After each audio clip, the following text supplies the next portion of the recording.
I'm Martin Luther King Jr. stands before you all here today to talk about the rights every American deserves. But 100 years later, the African Americans are still not free. 100 years later, the life of an African is still sadly crippled by the hands of segregation and the taint of discrimination.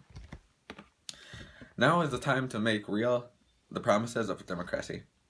And now is the time to lift our nation from the quicksands of racial injustice to the solid rock of brotherhood. Now is the time to make justice a reality for all the God's children. It would be fatal for the nation to overlook the urgency of the movement. 1963 is not the end, but the beginning. We must forever conduct our struggle on the high plane of the dignity and discipline. We cannot walk alone. I have a dream that my 4 children will one day live in a nation where they will not be judged by their color or their skin, but the content of their character.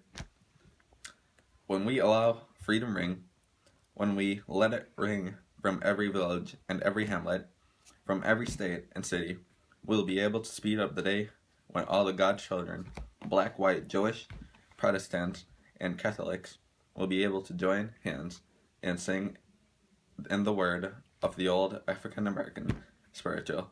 Free at last, we are free at last.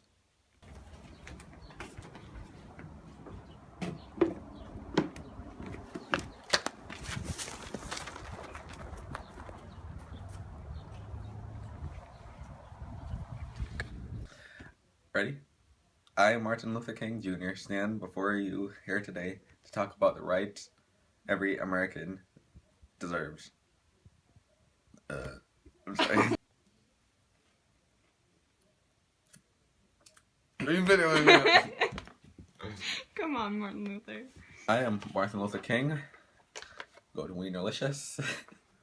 I'm Martin Luther King Jr. Stand before you all here today to talk about the rights every American faces. Deserve! Oh my God.